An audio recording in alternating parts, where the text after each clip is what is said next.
Capítulo XLV. La madre BNGALI y su inefable gozo. Por favor, señor, no deje usted la India sin conocer antes a Nirmala Devi. Su santidad es intensa, se le conoce en todas partes como Ananda Moyi Ma, madre saturada de gozo. Esto me decía mi sobrina Amillo Bose, mientras me miraba con sincero aire de súplica. Por supuesto, tengo mucho empeño en ver a esa santa mujer. Y agregué, he leído sobre su gran desenvolvimiento espiritual. Un pequeño artículo en donde se la menciona apareció hace años en la revista East West. Visitó mi pueblo, Hampshire. Antes las súplicas de un discípulo, Ananda Moyi Ma fue a la casa de un moribundo. Permaneció al lado de la cama del agonizante, y cuando tocó su frente, el estertor de la muerte cesó. La enfermedad desapareció inmediatamente. Con gran sorpresa y regocijo, el hombre se encontró sano. Pocos días después supe que la bendita madre estaba hospedada en la casa de un discípulo en la sección de Bhawanipur en Calcuta. El señor Wright y yo dejamos inmediatamente la casa de mi padre en Calcuta. Según el Ford se acercaba a la casa de Bhawanipur, mi compañero y yo observamos una desusada escena callejera. Ananda Moyi Ma se encontraba de pie en un automóvil abierto, bendiciendo a un grupo de unos 100 discípulos. Evidentemente, estaba a punto de partir. El señor Wright estacionó el Ford a cierta distancia y se dirigió conmigo, a pie, hasta la silenciosa asamblea. La santa dirigió la mirada hacia nosotros, salió del auto y vino a nuestro encuentro. Padre, has venido. Con estas fervorosas palabras puso los brazos alrededor de mi cuello y su cabeza en mi hombro. El señor Wright, a quien yo acababa de decirle que no conocía a la santa, disfrutaba, asombrado, de esta extraordinaria demostración de bienvenida. Los ojos de los 100 chelas también se fijaron, no sin sorpresa, en la afectuosa escena. Instantáneamente me había dado cuenta de que la santa estaba en un profundo estado de samadhi.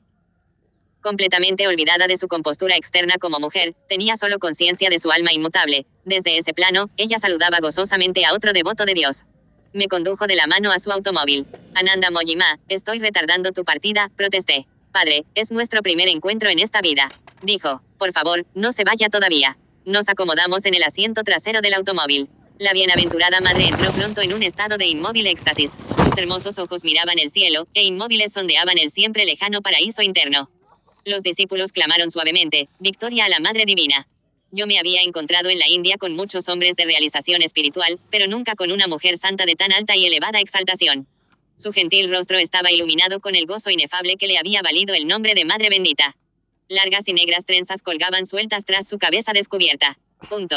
Un punto rojo de pasta de sándalo, colocado en su frente, simbolizaba el ojo espiritual, siempre abierto en su interior. Rostro pequeño, manos pequeñas, pies pequeños, que contraste con su magnitud espiritual. Hice algunas preguntas a una mujer chela que estaba cerca, mientras Ananda Moyi Ma seguía en su trance. La bendita madre viaja constantemente al través de la India. En muchas partes tiene cientos de discípulos, me dijo la mujer. Sus valerosos esfuerzos han provocado reformas sociales muy deseables. Aunque es brahmin, la santa no reconoce ninguna distinción de castas uno. Un grupo de nosotros viaja siempre con ella, velando por su comodidad. Tenemos que cuidarla, pues ella casi no cuida de su cuerpo. Si no se le ofrece los alimentos, no come ni trata de hacerlo. Aun cuando los alimentos se le pongan enfrente, ni siquiera los toca. Para evitar su desaparición de este mundo, nosotros, sus discípulos, la alimentamos con nuestras propias manos. Durante días enteros permanece en éxtasis, respirando apenas y con la mirada fija. Uno de sus principales discípulos es su esposo. Hace muchos años, poco después del matrimonio, él hizo voto de silencio.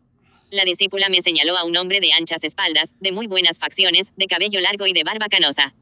Se encontraba de pie en medio del grupo, silencioso, con las manos trenzadas en la actitud reverente de los discípulos.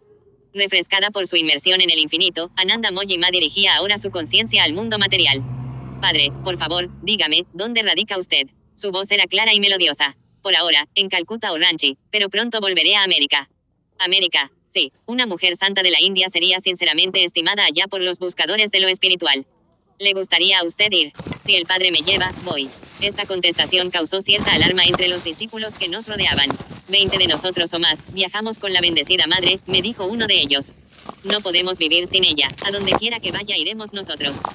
De mala gana tuve que abandonar el plan, en vista de lo impracticable que resultaba una resolución que implicaba el aumento de viajeros. Cuando menos, venga usted con sus discípulos a Ranchi, dije a la santa al despedirme. Como niña divina que es usted, gozará intensamente con los pequeños de mi escuela.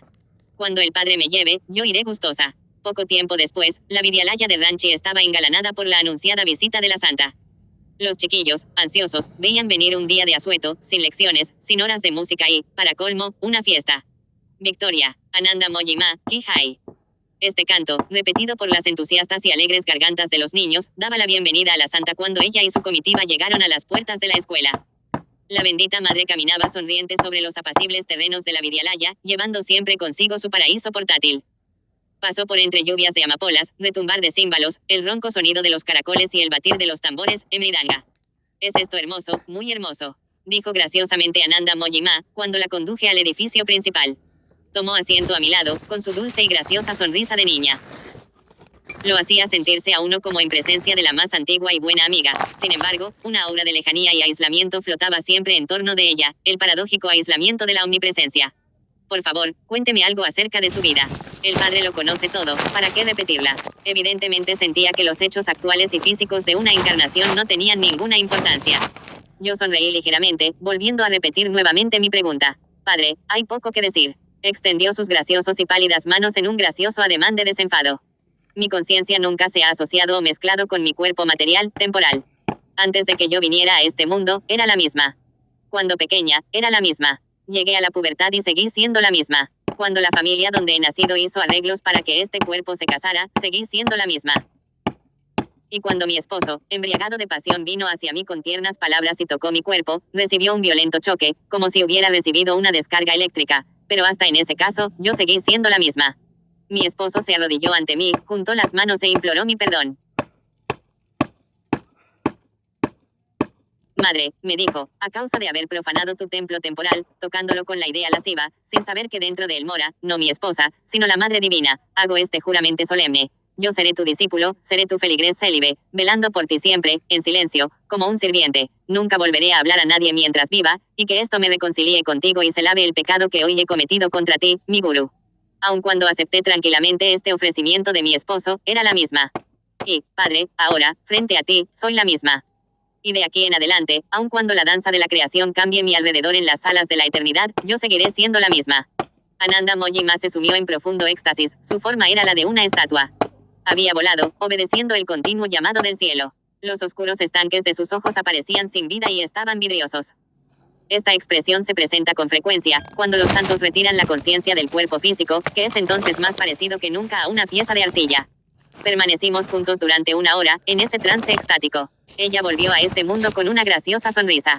Por favor, Ananda Moyi Ma, le dije, venga conmigo al jardín, en donde el señor Wright tomará una fotografía.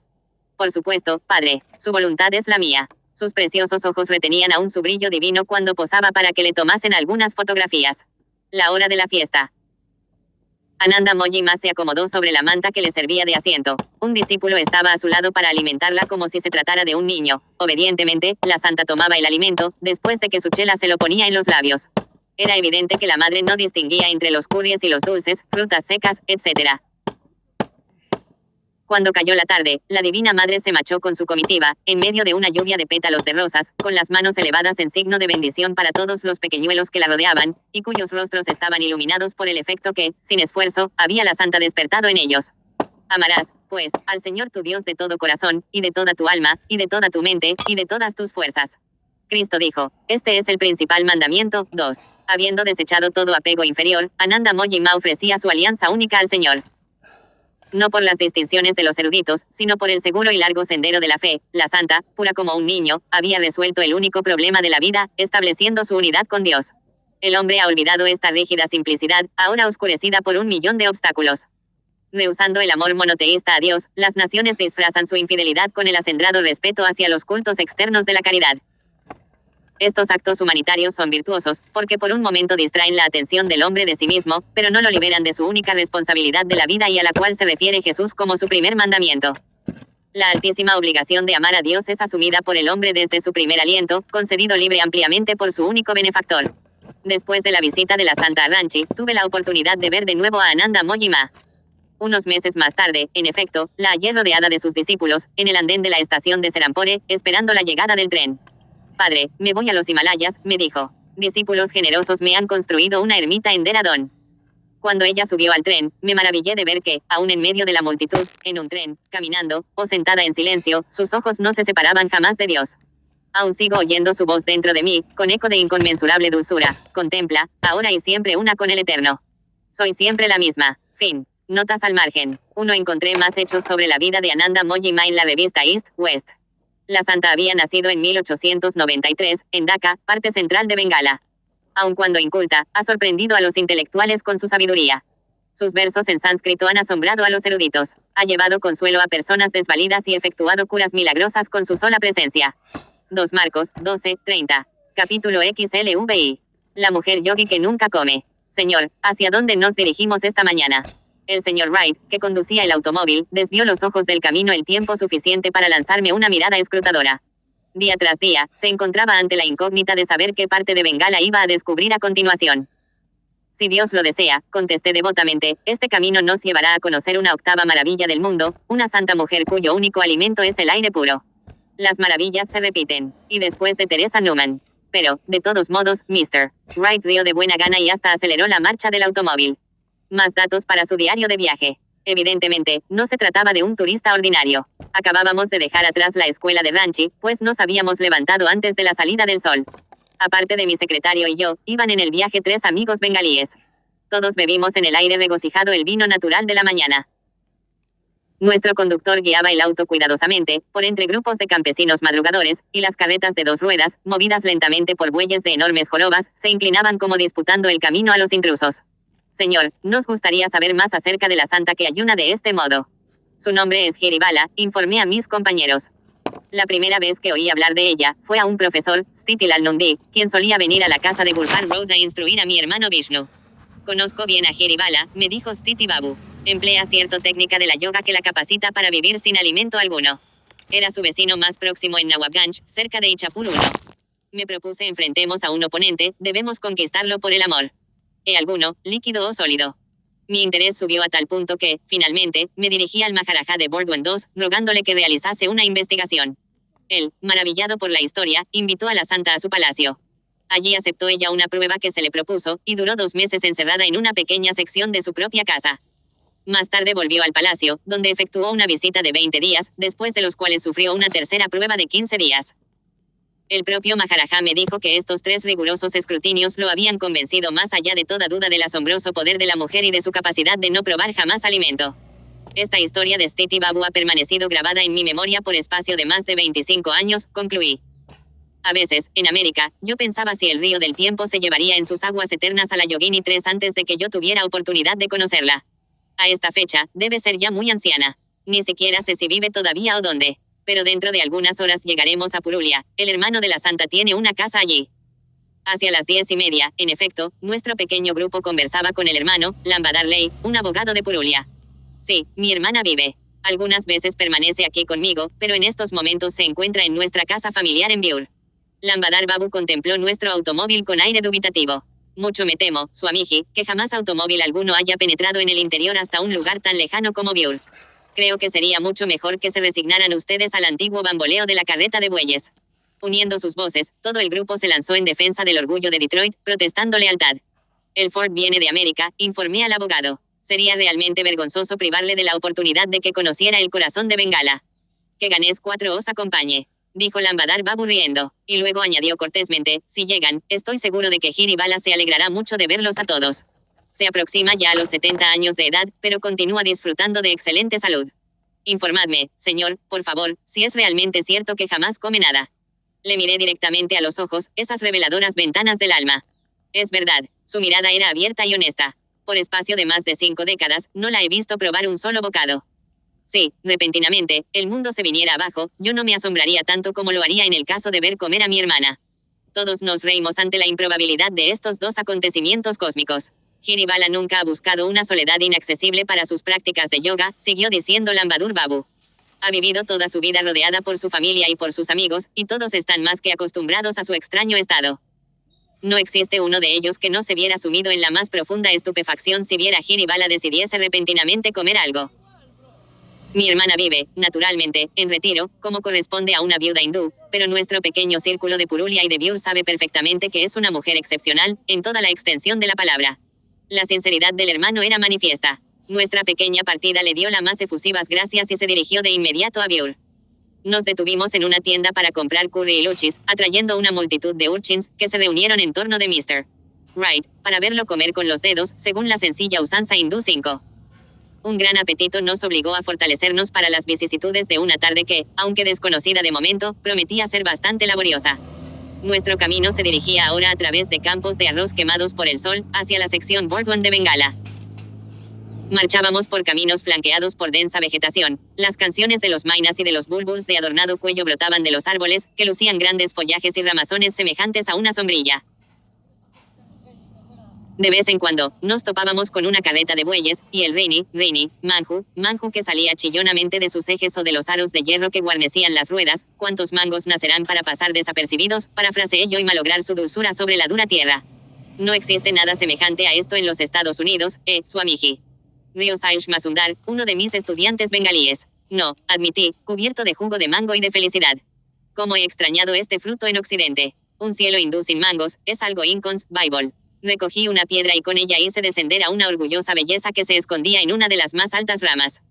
Dick, pregunté entre bocado y bocado de ambrosía y bañado por el cálido sol tropical, ¿están todas las cámaras fotográficas en el automóvil? Sí, señor, en el compartimiento del equipaje. Si Hiribala es una verdadera santa, deseo escribir algo acerca de ella a mi retorno a Occidente. Una yogini hindú de tales e inspiradores poderes no debe vivir y morir desconocida, al igual que todos estos mangos. Media hora más tarde, aún me encontraba yo vagando entre aquellas maravillosa paz silvestre. Señor, hizo notar M. Wright, debemos estar con Hiribala antes de la puesta del sol, a fin de tener suficiente luz para impresionar las fotografías. Y luego añadió, con una sonrisa. Los occidentales son muy escépticos y no podemos esperar que crean en una dama tan importante de la que no existen fotografías. Este trocito de sabiduría era indiscutible. Volví la espalda a la tentación y entré de nuevo en el automóvil. Tiene usted razón, Dick, suspiré. Mientras marchábamos, me veo obligado a sacrificar el paraíso de los mangos en pro del realismo occidental. Debemos obtener fotografías. El camino se volvía cada vez más difícil. Troncos de árboles, agujeros, montones de barro endurecido, las tristes arrugas de la vejez. Ocasionalmente, el grupo descendía del automóvil para facilitar a Mr. Wright el manejo del mismo, y los cuatro empujamos al vehículo por la parte trasera. Lambadar Babu dijo la verdad, reconoció Saish. El auto no nos lleva a nosotros llevamos al auto. El tedio de nuestros ascensos y descensos era de vez en cuando interrumpido por la aparición de una aldea, cada una de las cuales constituía una escena de anticuada simplicidad. Nuestro camino se revolvía por entre bosque de palmas, entre antiguos e ingenuos pueblecillos anidados en la sombra de la selva, ha anotado Mr. Wright, en su diario de viaje y bajo la fecha del 5 de mayo de 1936. Las chozas de barro y techos de paja son en extremo fascinadoras, todas con el nombre de Dios en las puertas. Numerosos niños de corta edad, desnudos, que jugaban inocentemente, acudían a vernos pasar, o bien huían locamente al ver el ruidoso y atronador monstruo negro que atravesaba la paz de su poblado, el cual, a mayor abundamiento, no tenía frente a sí un par de bueyes. Las mujeres se conformaban con espiarnos desde la sombra, en tanto que los hombres perezosamente tendidos bajo los árboles, nos miraban vagamente curiosos dentro de su indiferencia. En cierto lugar, todos los pobladores se bañaban alegremente en el gran tanque, con sus vestiduras, cambiando las mojadas por otras secas. Las mujeres acarreaban agua para sus casas en grandes recipientes de bronce. El camino nos condujo por montes y riscos, como en alegre cacería. Brincamos y nos balanceamos, nos hundíamos en pequeños arroyos, nos veíamos obligados a los rodeos, a causa de trechos de camino sin terminar. Nos deslizamos por cauces de ríos secos y arenosos y, finalmente, alrededor de las 5:12 del día, nos encontramos cerca de nuestro destino, Bure. Este diminuto pueblo, en el interior del distrito de Bankura, escondido en la protección del denso follaje, es inasequible a los viajeros durante la estación de las lluvias, cuando los riachuelos se convierten en torrentes iracundos y los caminos, como serpientes, parecen escupir montañas de barro. Solicitando un guía entre un grupo de fieles que regresaban a su hogar después de sus oraciones en el templo, situado en el campo solitario, nos vimos acosados por una docena de muchachos escasamente vestidos, que se treparon a ambos lados del auto, ansiosos de conducirnos a la casa de Hiribala. El camino nos llevó hacia una arboleda de palmas de dátiles que ocultaban un grupo de chozas de barro, pero antes de que hubiéramos llegado a ellas, el Ford se ladeó momentáneamente, en un ángulo peligroso, y quedamos inclinados. La angosta vereda atravesaba charcos, surcos profundos, agujeros, y siempre por entre frondosos árboles. El auto quedó anclado en un grupo de arbustos, luego, sobre un montoncillo de tierra, lo que requirió que despejáramos ese obstáculo. Continuamos, cuidadosamente, pero, de pronto, nos vimos obligados a parar, impedidos en el avance por un macizo de matorrales en medio del camino. Una y otra vez, el camino era hostil a los viajeros, pero estos debían seguir adelante y, entre otras cosas, obligaban a los muchachos a que despejaran la ruta. Sombras de ganés, mientras cientos de hijos, con sus padres, nos contemplaban con asombro. Muy pronto conseguimos abrirnos camino sobre aquellos senderos de la antigüedad, mientras las mujeres nos contemplaban desde las puertas de sus chozas con los ojos muy abiertos, los hombres nos seguían a los lados del auto y delante de nosotros, y los niños acudían de todas partes para aumentar la precesión. Quizás nuestro Ford era el primero en recorrer esos parajes, donde la Unión de Transportes de Carretas de Bueyes debía ser omnipotente. ¡Qué sensación la que creamos! Un norteamericano conduciendo un grupo de viajeros y todos a bordo de un automóvil gruñón, invadiendo la inmemorial paz y santidad de las aldeas. Deteniéndonos en un estrecho camino, nos encontramos a unos 100 pies de distancia de la casa ancestral de Jiribala. Todos sentimos la emoción del éxito, después de la áspera lucha con el camino y de un viaje que coronábamos con tan ingrato final en el último tramo, repleto de dificultades. Nos aproximamos a un edificio grande, de 2 pisos, construidos de ladrillos y revocado con argamasa. La construcción dominaba las chozas de los alrededores y, según testimoniaban los característicos andamios y marcos de bambú, se encontraba en reparación. Llenos de una impaciente y febril emoción y de oculto regocijo, nos detuvimos ante las abiertas puertas de aquella mujer que, por un don del Señor, no necesitaba alimentarse. Los pobladores permanecían con la boca abierta. Jóvenes y viejos, desnudos y vestidos, mujeres cautelosas, pero también inquisitivas, y hombres y niños sin rubor alguno, permanecían firmes tras nosotros, empeñados en pisarnos los talones y no perder nada del espectáculo sin precedentes. Muy pronto una pequeña figura apareció en el umbral de la puerta, Jiribala.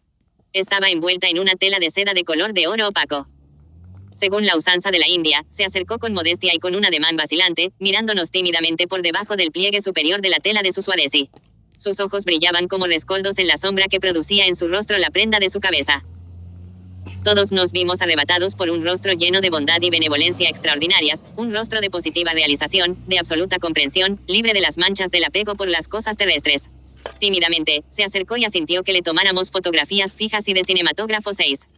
Con actitud paciente y humilde, esperó que pusiéramos en práctica todas nuestras técnicas fotográficas de ajuste y cambio de luces. Finalmente, obtuvimos, para la posteridad, muchas fotografías de la única mujer en el mundo que se sepa haya podido vivir más de 50 años sin comer ni beber. Teresa Newman, por supuesto, ha ayunado desde 1923 solamente. La expresión de Jiribala era sobre todo maternal mientras estaba ante nosotros, completamente cubierta por la suelta y ondeante vestidura, sin que se viera de su cuerpo nada, excepto los ojos modestos, su rostro bondadoso, sus manos y sus pequeños pies. Un rostro de extraña paz y de inocente serenidad, los labios anchos y temblorosos, como los de una niña, una nariz femenina, los ojos angostos y brillantes y una sonrisa pensativa. La impresión que Mr. Wright tuvo de Jiribala fue compartida por mí, la espiritualidad la envolvía como el velo delicado que la cubría. Ella me saludó en la forma acostumbrada por la dueña de la casa cuando se encuentra en presencia de un monje. Su sencillo encanto y su sonrisa tranquila nos proporcionaron una bienvenida más dulce que la mejor pieza oratoria. Nuestro viaje, polvoriento y lleno de dificultades, quedaba olvidado.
La pequeña santa sentóse en el pórtico con las piernas cruzadas.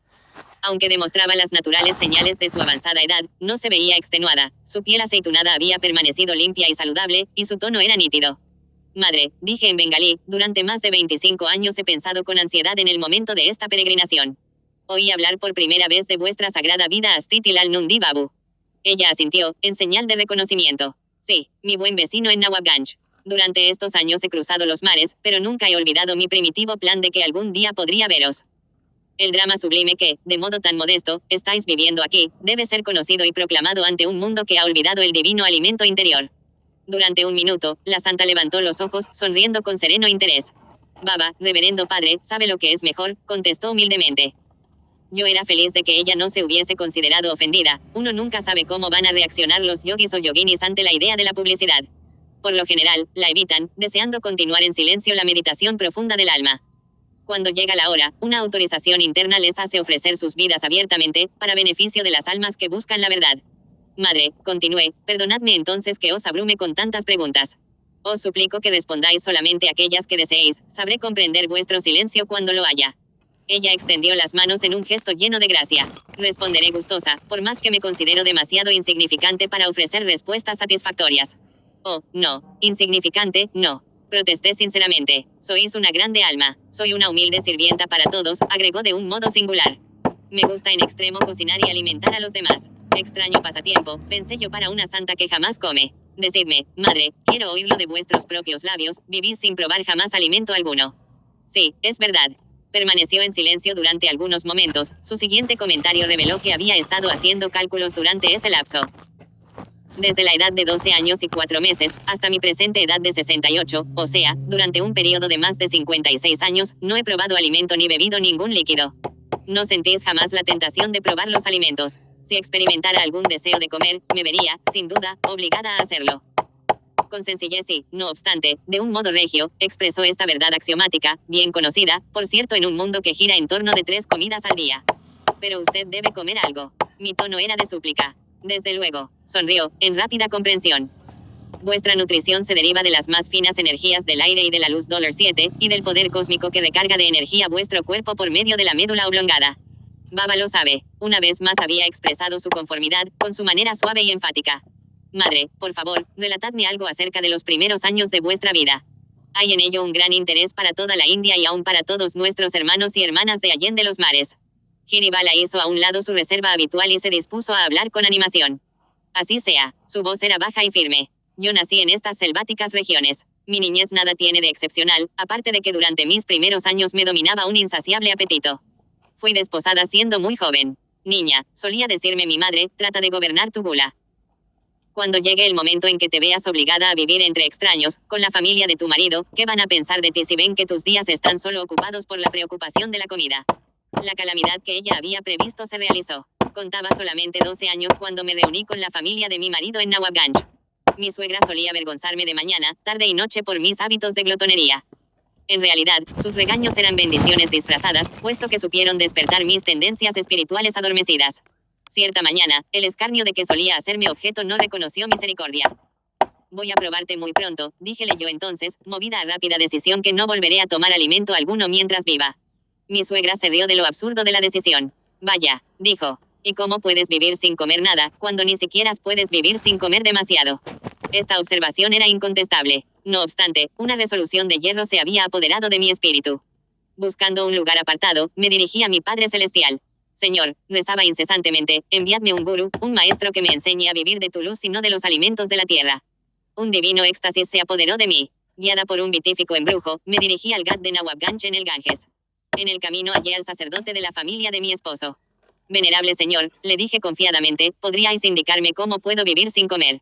Él se me quedó mirando sin pronunciar palabra. Finalmente, me habló de un modo consolador. Niña, dijo, ven al templo esta tarde, dirigiré una ceremonia védica especial para ti.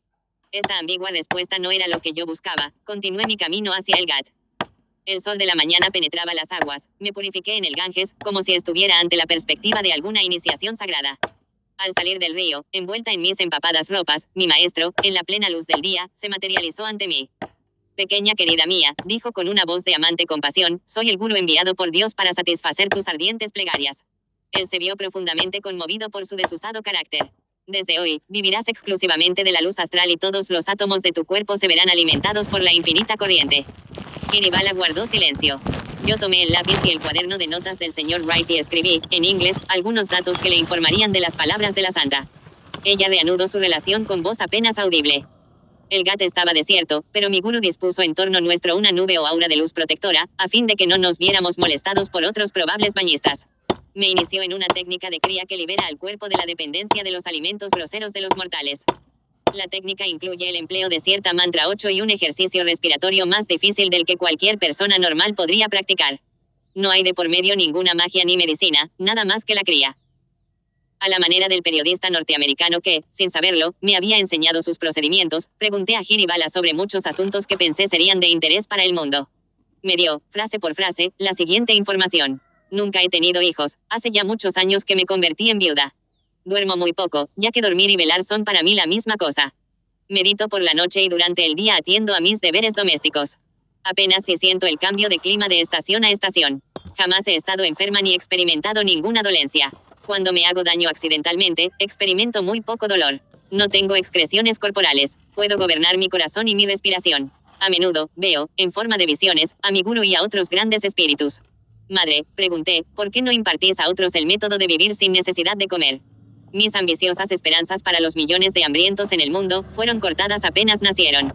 No, ella sacudió la cabeza. Mi gurú me encomendó de modo muy estricto que no divulgara el secreto. No es su deseo intervenir en el drama de la creación de Dios. Los agricultores no me agradecerían el que yo enseñara a muchas personas a vivir sin comer. Los ricos y delicados frutos yacerían en el suelo, sin utilidad alguna. Parece que la miseria, el hambre y la enfermedad son latigazos de nuestro karma que finalmente nos conducen a buscar el verdadero sentido de la existencia. Madre, dije lentamente, ¿qué significado tiene el que hayáis sido elegida solamente vos como el ser que puede vivir sin comer? Para probar que el hombre es espíritu. Su rostro se iluminó con la luz de la sabiduría. Para demostrar que por medio del progreso divino puede gradualmente aprender a vivir en la luz eterna sin otro alimento que ella misma.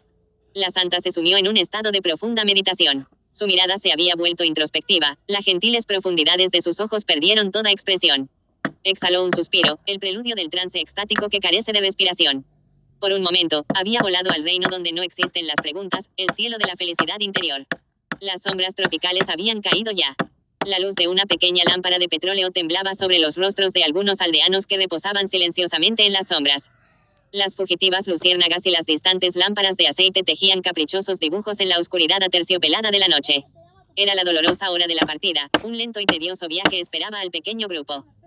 Kiribala, dije, cuando la santa abrió los ojos, por favor, obsequiadme con un recuerdo, un simple trozo de vuestros aris. La santa regresó muy pronto con un trozo de seda de Benares, extendiéndola en su mano, mientras repentinamente se postraba en el suelo. Madre, dije con reverencia, mejor permitidme que toque vuestros benditos pies. Notas al margen. 1 al norte de Bengala. 2 de la mañana. H. Señor Vijay Chand Matab, ya fallecido. Su familia posee, sin duda, algún registro de las 3 investigaciones del Maharaja acerca de Kiribala. 3. Mujer yogi. 4. Removedor de obstáculos, Dios de la buena suerte. 5. Sri Yuktesvar solía decir, el Señor nos ha dado los frutos de la buena tierra. Nos gusta ver la comida, olerla y saborearla. Al hindú, le gusta asimismo tocarla. Y, por cierto, que no nos importa oírla, si es que no hay nadie presente cuando comemos. 6. El señor Wright impresionó también algunas películas cinematográficas de Sri Yuktesvar, durante su último festival del solsticio de invierno en Serampore. 7. Lo que comemos, es radiación, nuestro alimento no es sino determinada cantidad de energía. El doctor George W. Crille, de Cleveland, se expresó de ese modo durante una reunión de médicos, el 17 de mayo de 1933, en Memphis. Esta tan importante radiación, que libera corrientes eléctricas para el circuito eléctrico del cuerpo, el sistema nervioso, la toman los alimentos de los rayos solares. Los átomos, dice el Dr. Crille, son sistemas solares. Los átomos son los vehículos llenos de la radiación solar, lo mismo que muchos resortes enrollados. Esta infinita cantidad de átomos llenos de energía son tomados por nosotros en la forma de alimentos. Una vez en el cuerpo humano, estos tensos vehículos, los átomos, se descargan en el protoplasma del cuerpo y la radiación produce nueva energía química y nuevas corrientes eléctricas. Vuestro cuerpo está hecho todo el de tales átomos, dice el Dr. Crille. Ellos son vuestros músculos, cerebro y órganos sensorios, como los ojos y los oídos. Algún día, los sabios descubrirán la manera como los hombres pueden vivir directamente de la energía solar. La clorofila es la única sustancia conocida en la naturaleza que, de algún modo, posee el poder de actuar como una trampa de sol, escribe William L. Lorenz, en el New York Times. Atrapa, por así decirlo, la energía del sol, almacenándola en la planta. Sin este mecanismo, la vida no podría existir. Obtenemos la energía que necesitamos para vivir, de la energía solar misma almacenada en los alimentos vegetales que comemos o en la carne de los animales que comen esas plantas. La energía que obtenemos del carbón o el petróleo, es energía solar atrapada por la clorofila en plantas que vivieron millones de años hace. Vivimos del sol por medio de la clorofila. 7. Potente canto vibratorio. La traducción literal de la palabra sánscrita mantra es instrumento del pensamiento, significando los sonidos ideales, inaudibles que representan un aspecto de la creación. Cuando se vocalizan en forma de sílabas, los mantras constituyen una terminología universal. Los poderes infinitos del sonido derivan de Aum, la palabra, o susurro del motor cósmico. Capítulo XLVI, regreso a Occidente. He dado muchas lecciones de yoga en la India y en América, pero debo confesar que, como hindú, me siento realmente feliz dando clases a los estudiantes de habla inglesa. Mis estudiantes, miembros de las clases de Londres, se reían comprensivamente. Ninguna agitación política distraía la paz de nuestra yoga. La India era ya por entonces solo un sagrado recuerdo.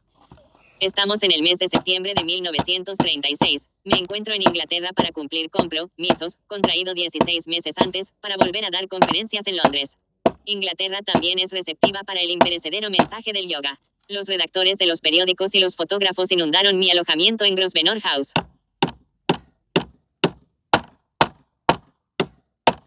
El Consejo Nacional Británico, de la Asociación Mundial de Credos, World Fellowship of Faith, organizó una junta, en septiembre de 29, en la Iglesia Congregacional de Whitefield, en donde ofrecía a la audiencia una disertación sobre el extenso tema, cómo la fe puede, en el compañerismo, salvar la civilización. Las conferencias pronunciadas a las 8 de la noche en el Caxton Hall atraían tal cantidad de personas que, por 2 noches, la concurrencia excedente esperó en el auditorio de la Casa Windsor mi segunda conferencia a las 9:30.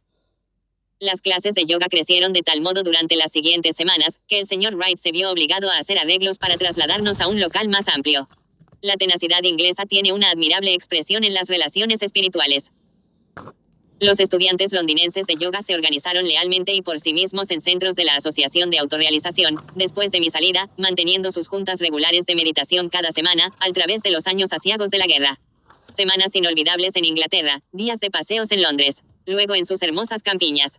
El señor Wright y yo hicimos que nuestro Ford nos trasladara al lugar de nacimiento y las tumbas de los grandes poetas y héroes de la historia británica. Nuestra pequeña comitiva se embarcó en Southampton, con rumbo a América, a fines de octubre, en el Bremen. La vista de la majestuosa Estatua de la Libertad, en el puerto de Nueva York, hizo un nudo en la garganta, no solamente en la de la señorita Bletch y el señor Wright, sino en la mía también. El Ford, un poco averiado por las luchas que sostuviera con los suelos antiguos, seguía siendo poderoso. Ahora nos permitió realizar el viaje transcontinental hasta California. A fines de 1936, oh, gloria. Mount Washington. Las fiestas de fin de año son celebradas invariablemente en Mt.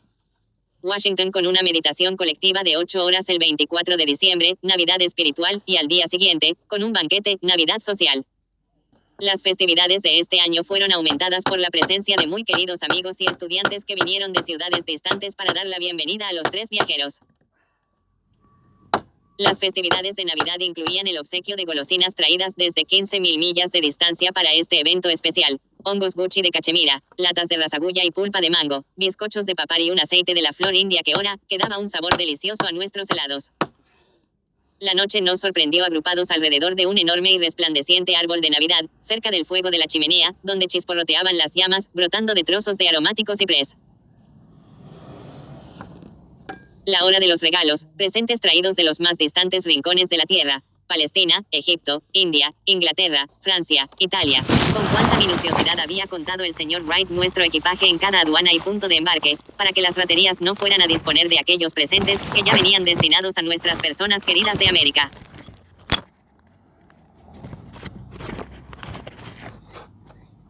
Plaquitas del Sagrado Olivo de Tierra Santa, hermosos y delicados encajes y bordados de Bélgica y Holanda, alfombras de Persia, chalinas hermosamente tejidas y tápalos de cachemira, fragantes bandejas de sándalo de Mysore, ojos de Shiva, piedras de las provincias centrales, antiguas monedas de Indias y de dinastías ya desaparecidas, vasos y copas con incrustaciones, miniaturas, bibelots, incienso y perfumes, suadesi, de algodón estampado, trabajados de laca, marfiles grabados de Mysore, pantuflas de Persia con su curiosa prolongación en la punta. Antiguos e iluminados manuscritos raros, brocados, terciopelos, gorras, Gandhi, alfarería, tejas, trabajos en bronce, alfombras para la oración, un verdadero botín de los 3 continentes. Uno a uno distribuí los paquetes, vistosamente envueltos, que se amontonaban junto al árbol, en inmenso cúmulo. Hermana Gyanamata. La santa americana de dulce mirada y de profunda realización espiritual, quien durante mi ausencia había estado encargada de Mount Washington, se acercó a mí y yo le entregué una caja. De entre las envolturas sacó un sari de seda dorada de Benares. Gracias, señor. Esto trae la expresión viva de la India a mis ojos. Señor Dickinson, el siguiente paquete contenía un regalo que yo había adquirido en un bazar de Calcuta. Esto le gustaría al señor Dickinson, pensé en los momentos de comprarlo. Un muy querido discípulo, el señor Dickinson había estado presente en cada fiesta de Navidad desde 1925, fecha de la fundación de la Sociedad de Mount Washington. En este 11º aniversario estaba de pie ante mí, desatando los listones de su pequeño paquete cuadrado.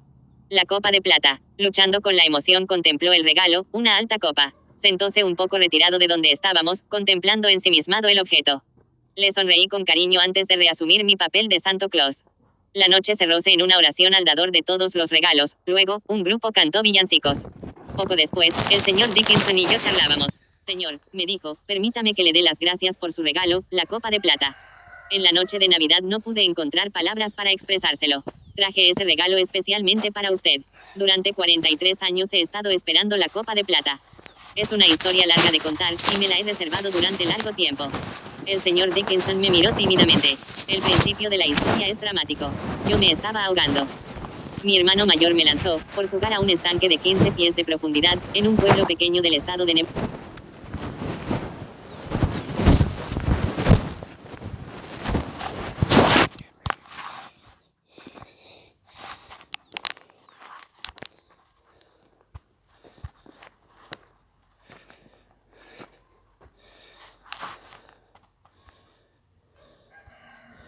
Los muchachos pudieron sacarme a la orilla y darme los primeros auxilios. 12 años después, siendo un joven de 17 años, visité Chicago con mi madre. Era en 1893, el Gran Parlamento Mundial de Religiones se hallaba en sesión. Mi madre y yo caminábamos por la calle, cuando una vez más vi la gran luz resplandeciente. A pocos pasos de nosotros, caminaba descansadamente el mismo hombre que años antes había visto yo en visión. Se acercó a un gran auditorio y entró en él, desapareciendo. Madre, grité, ese es el hombre que apareció ante mí cuando me estaba ahogando. Mi madre y yo nos dimos prisa para entrar en el edificio. El hombre estaba allí, había tomado asiento en el estrado de la sala de conferencias. Pronto supimos que aquel hombre era el Swami Vivekananda, de la India 1. Después que él hubo pronunciado una maravillosa conferencia, me adelanté para conocerlo. Él me sonrió cariñosamente, como si fuéramos viejos amigos. Yo era tan joven que no sabía cómo dar expresión a mis sentimientos, pero en mi corazón esperaba que él se ofreciera a ser mi maestro. Él leyó mi pensamiento. No, hijo mío, yo no soy tu gurú. Vivekananda clavó sus hermosos ojos en los míos. Tu instructor vendrá después. Él te dará una copa de plata. Después de una ligera pausa, agregó sonriente, él vaciará sobre ti más bendiciones de las que ahora puedes recibir. Dejé Chicago unos días después, seguía diciéndome el señor Dickinson, y nunca más volví a ver al gran Vivekananda. Pero cada palabra que pronunció estaba indeleblemente grabada en lo más íntimo de mi conciencia. Pasaron los años, el instructor no aparecía. Una noche, en 1925, oré fervientemente para que el Señor me enviara un gurú. Unas horas después, fui despertado del sueño por la música suave de una melodía incomparable. Una banda de seres celestiales tocaba flautas y otros instrumentos, y se aproximaba a mí. Después de llenar el aire con su música gloriosa, los ángeles, quieta y suavemente, desaparecieron. La noche siguiente, estuve por primera vez en una de sus conferencias aquí, en Los Ángeles, y entonces supe que mis oraciones habían sido contestadas y concedidas. Durante 11 años, hasta la fecha, yo he sido su discípulo de Kriya Yoga, continuó diciendo el señor Dickinson. Algunas veces me sorprendía lo de la copa de plata, estaba casi convencido de que las palabras de Vivekananda era expresión metafórica. Pero la noche de Navidad, cuando usted me entregó el paquete cuadrado, cerca...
Cerca del árbol de Navidad, vi, por tercera vez en mi vida, la misma refulgente y cegadora luz. Un instante después, estaba contemplando extasiado el presente de mi gurú, el mismo que Vivekananda había señalado 43 años antes, una copa de plata. Notas al margen. Uno discípulo principal de Sri Ramakrishna. Capítulo XLVII. En INSINITAS, California. Señor, una sorpresa para usted. Durante su permanencia en el extranjero, hemos construido esta ermita como un regalo de bienvenida. La hermana Gyanamata me condujo, sonriente, al través de un portal, por un sendero bordeado de árboles. Desde él veía un edificio que sobresalí como un barco blanco sobre el azul del océano. Primero mudo de asombro, luego, lanzando interjecciones, como, oh, y, ah. Y, finalmente, sin encontrar las palabras con que expresar el gozo y la inmensa gratitud que me embargaba, examiné el ashram, que constaba de 16 habitaciones de excepcional amplitud, y cada una de ellas hermosamente decorada. Una majestuosa estancia central, con inmensas ventanas que llegan hasta el techo y dan al exterior, revelando un inmenso altar de césped, océano y cielo, una sinfonía de esmeraldas, ópalos y zafiros. Un enorme cortinaje sobre la amplia chimenea sirve de fondo y de marco a un retrato de la Hiri Mahasaya, que sonríe y bendice al inmenso cielo del Pacífico. Debajo de la estancia, construidas en la misma roca del barranco, dos solitarias cavernas para meditar, confrontan los dos infinitos de cielo y mar. Corredores, refugios para tomar baños de sol, acres de terreno de toda clase de árboles frutales y de adorno, eucaliptos, veredas enlosadas que adornan hermosos pastos verdes y conducen por entre rosas y lirios a los tranquilos senadores o emparrados, y largos tramos de escaleras que conducen desde los jardines de la casa a una playa aislada, bañada por las profundas aguas.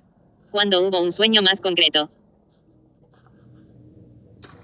Que las buenas, heroicas y hermosas almas de los santos vengan aquí, dice la plegaria, para un hogar, tomada del senda, avesta, enclavada en una de las puertas de la ermita, y que de la mano, con nosotros, nos proporcionen las virtudes curativas de sus dones benditos, amplios como la tierra, largos como los ríos, de tan altos alcances como el sol, para el mejoramiento del hombre, para su mayor abundancia y gloria. Que la obediencia conquiste a la desobediencia en esta casa, que la paz triunfe siempre sobre la discordia, dando con el corazón libre de avaricia, impere el lenguaje sincero sobre el engañoso, la reverencia sobre el desprecio. Que nuestras mentes se deleiten y nuestras almas se eleven, permitiendo que nuestros cuerpos también sean glorificados, y oh, divina luz, que nosotros te contemplemos y que, aproximándonos, nos reunamos en torno tuyo, y podamos alcanzar tu completa compañía.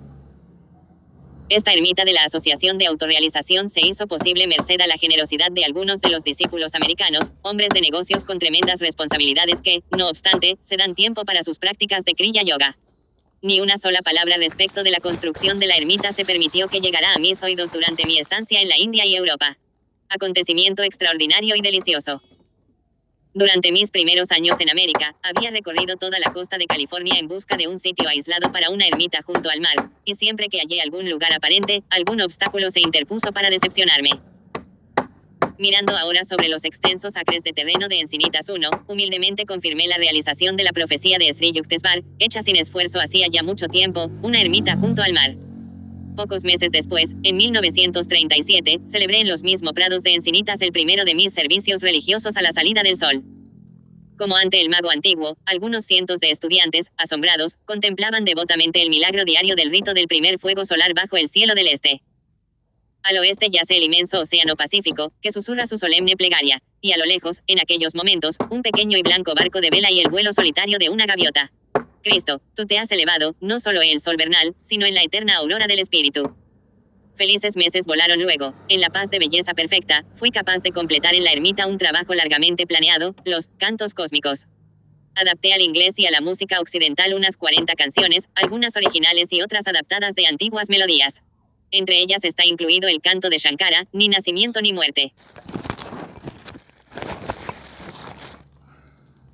Dos favoritas de Sri Yukteswar, Despierta, despierta, oh mi santo, y Deseo, mi gran enemigo, el antiguo himno sánscrito, Abrama, viejas canciones bengalíes, oh, Relámpago raudo, y Ellos han oído tu nombre, ¿quién anda en mi templo?, de Tagore, y algunas composiciones mías, como Yo siempre seré tuyo, en la tierra de más allá de mis sueños, sal fuera del cielo silencioso, escucha la llamada de mi alma, en el templo del silencio, y Tú eres mi vida. En el prefacio del cancionero volví a relatar mis primeras notables experiencias sobre la receptividad de los occidentales para los conocidos aires devocionales del este. Tuve tal oportunidad en una conferencia pública que dicté el 18 de abril de 1926, en el Carnegie Hall, de Nueva York. Señor Hunziker, dije confidencialmente a un estudiante americano. Estoy pensando pedirle al auditorio que cante un antiguo canto hindú, oh, Dios hermosos. Hunziker protestó, estas canciones orientales son extrañas para el entendimiento norteamericano. Qué vergüenza sería que el éxito de la conferencia fuera anulado por una lluvia de tomates podridos. Riéndome, yo no pensaba como él. La música es un idioma universal. Los americanos no dejarán de sentir la inspiración de este bello canto 2. Durante la conferencia, el señor Hunziker se había sentado detrás de mí, en el estrado, probablemente temiendo por mi seguridad.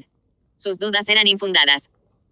No solamente no habían hecho su aparición las nada deseables verduras, sino que durante 1 hora y 25 minutos, las notas de "Oh, Dios hermoso", habían resonado ininterrumpidamente en las gargantas de 3.000 personas.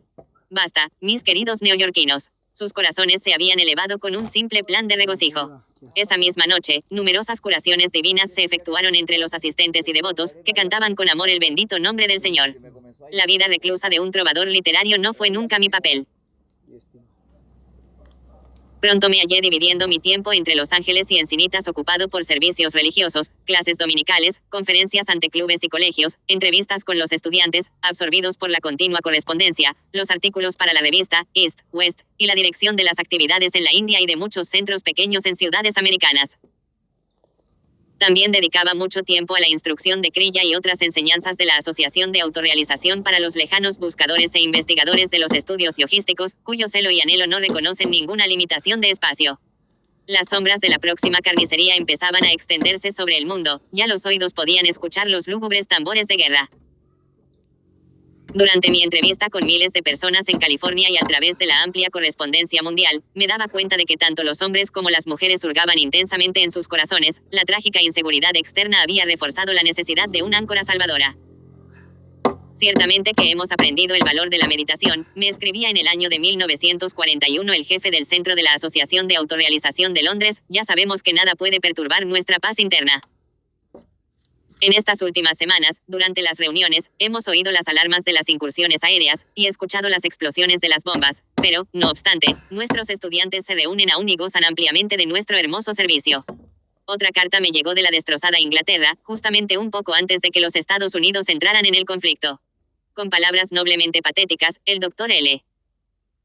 Kramer Bing, distinguido editor de La sabiduría de las series del Este, escribió: cuando leí la revista East, West, me di cuenta de lo lejos que parecíamos estar, como si perteneciéramos a mundos diferentes.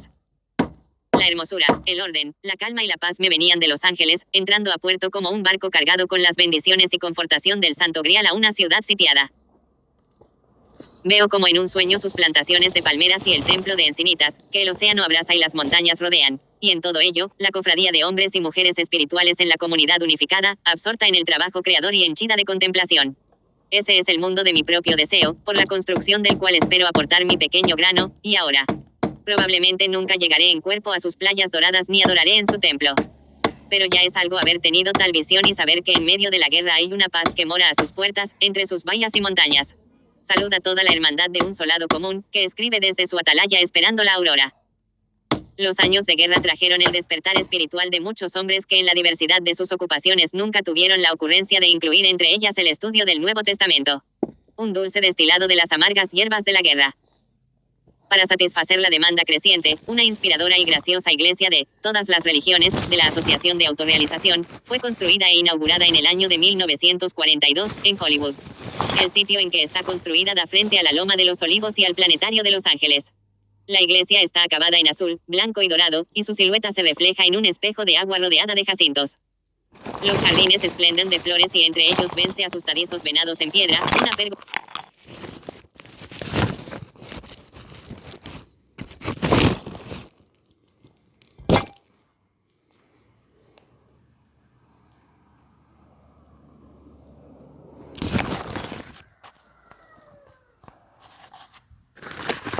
La benignidad universal fluye de unos pequeños nichos, donde se encuentran las imágenes de la Lahiri Mahasaya y Sri Yuktesvar, Krishna, Buda, Confucio, San Francisco, y un hermoso cuadro realizado en madreperla, que reproduce la última cena de Cristo. Otra iglesia de todas las religiones, fue fundada en 1943, en San Diego. Es un templo apacible en la cima de una colina en la ladera de un valle de eucaliptos, frente a la luminosa bahía de San Diego. Una noche, sentado ante este apacible remanso, ponía yo todo mi corazón en un canto. Bajo mis dedos estaba el dulce teclado del órgano de la iglesia, y en mis labios las súplicas fervorosas de un antiguo y venerado devoto bengalí, que había buscado el solaz eterno. En este mundo, madre, nadie puede amarme. En este mundo nadie conoce el amor divino. ¿En dónde estará el gozo puro del amor? ¿En dónde está el real amor por ti? Allí mi corazón anhela estar. Mi compañero de capilla, el Dr. Lloyd Kennel, director del centro de San Diego, sonreía levemente, pensando en las palabras de mi canción. Dígame, Paramhansaji, ¿tiene esto mérito? Y luego me miró con ojos de profunda sinceridad. Yo comprendí su lacónica pregunta: ¿ha sido usted feliz en América? ¿Qué me dice de los desengaños, de los dolores del corazón, de los guías en los centros que no pueden guiar a los estudiantes que no pueden aprender? Bendito es el hombre a quien Dios prueba, doctor. Él se ha acordado de darme penas de vez en cuando. Luego pensé en todos los sinceros devotos, en el amor, la devoción y entendimiento que pulsan en el corazón de América. Con énfasis, continué, pero mi contestación es, sí, 1000 veces sí. Sí, seguro que ha valido la pena. Ha sido una fuente de inspiración constante, mucho mayor de lo que yo había imaginado, ver el este y el oeste en un abrazo estrechado por el único lazo permanente, el espiritual. En silencio agregué una plegaria: que Babaji y Sri Yuktesvar sientan que he ofrecido mi parte, sin defraudar las altas esperanzas que me enviaron. Volví otra vez al órgano, y esta vez mi canto estaba henchido de un valor marcial. La rechinante rueda del tiempo debe estropear incontables vidas de lunas y de estrellas, y muchas brillantes y sonrientes mañanas. Pero mi alma sigue marchando hacia adelante. La oscuridad, la muerte y el fracaso rivalizaron por bloquear el sendero que fieramente me disputan. Mi lucha en la celosa naturaleza es dura, pero mi alma sigue marchando hacia adelante. La primera semana de 1945 me halló en mi estudio de Encinitas, revisando el manuscrito de este libro.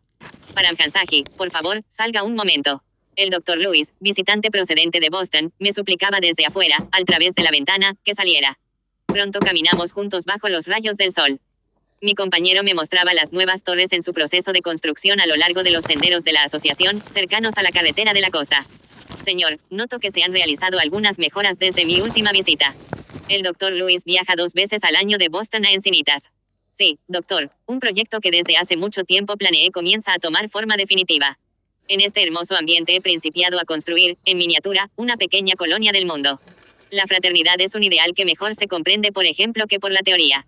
Un pequeño grupo armónico aquí puede inspirar a otras comunidades ideales en la Tierra. Una ida espléndida, señor. La colonia será un verdadero éxito si cada uno cumple sinceramente con su parte. Mundo, es una expresión muy vasta, pero el hombre debe ampliar su capacidad considerándose a sí mismo como un ciudadano del mundo, continué.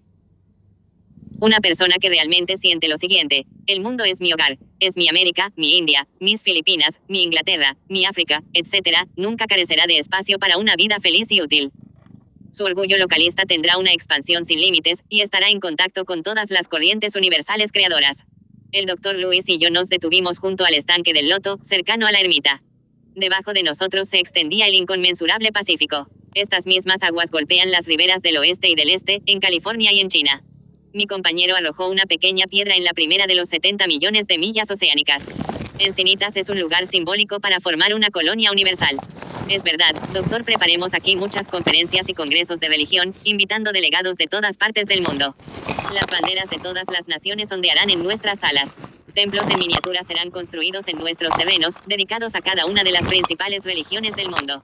Luego añadí: tan pronto como sea posible, espero abrir aquí mismo un instituto para el estudio de la yoga. El bendito papel de Kriya Yoga en Occidente apenas ha principiado.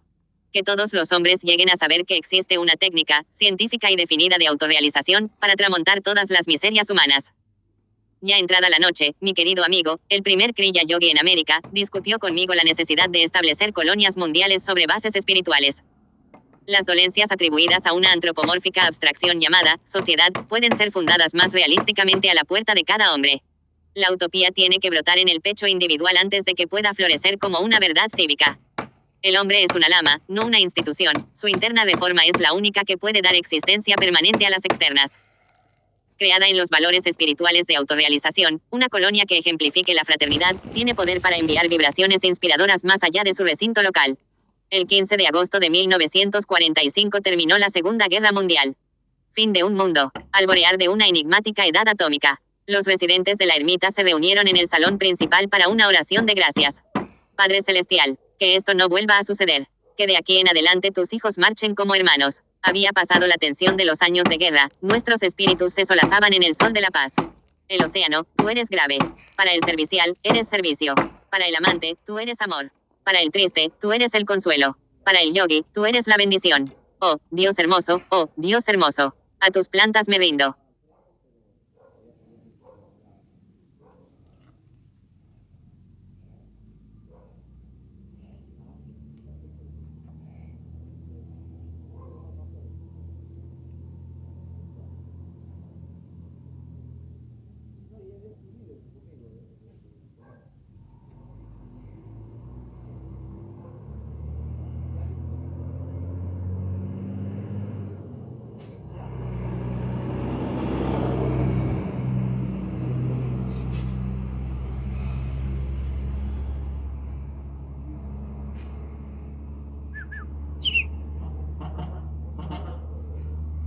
Venga un ratito.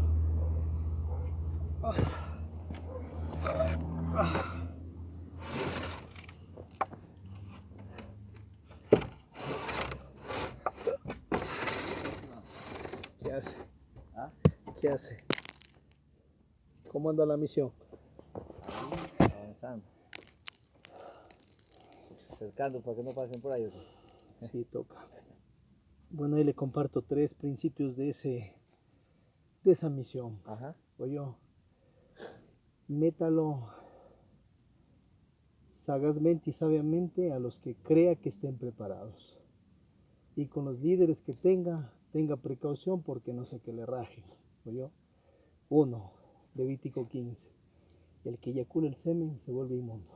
Solución: tiene sexo con la pareja, ahí pide bendición y se retira del acto sin eyacular el semen. ¿Oyó?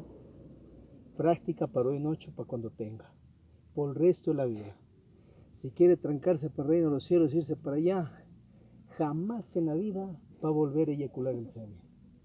El animal, el toro, el perro, como es animal, tiene que hacer su sistema sexual de animal. Uno, como es humano, o sea, ciencia, humanidad, tiene que tener otro sistema sexual diferente que el del animal. Entonces, si quiero dejar ese sistema sexual de animal, no porque uno sea animal, sino porque está practicando lo mismo, tengo que volverme casto. ¿Cómo me vuelvo casto? Con lo que practicaba David, Abraham, Moisés, etc. Sexo sin eyaculación seminal. ¿Sí me entienden? Ha de comenzar primero 3 minutos porque el cuerpo está